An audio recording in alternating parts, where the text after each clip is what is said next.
D'abord, il faut savoir que tout ce que l'on trouve sur Internet n'est pas forcément vrai. N'importe quelle personne peut créer un blog ou un site pour partager, relayer ou donner une information, mais certaines personnes modifient et transforment l'info. Cela peut être des sites commerciaux qui servent à vendre ou des sites collaboratifs souvent faits par des bénévoles. Exemple Wikipédia, plus ou moins vrai. Il faut regarder son nom et le chercher sur Internet et croiser les infos sur différents sites. Quand l'article a-t-il été publié et regarder si le site est souvent mis à jour.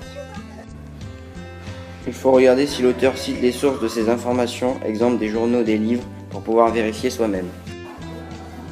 Pour savoir la fiabilité d'une image, il faut retrouver l'image originale, qui l'a postée et d'où elle est tirée, encore plus si elle vient des réseaux sociaux, mais surtout, il faut bien regarder et analyser l'image.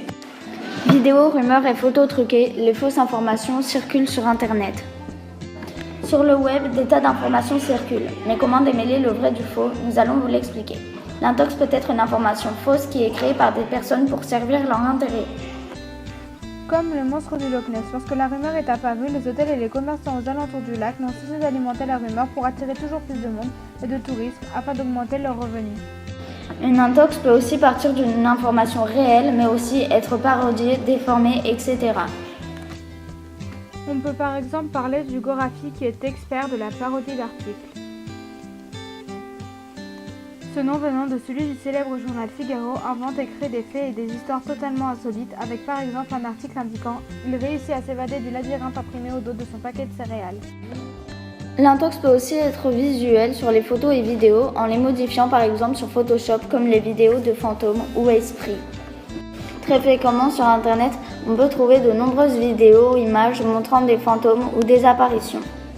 Il y a même des voix d'esprit et très souvent, ces photos ne sont que de vulgaires montages ou des trucages.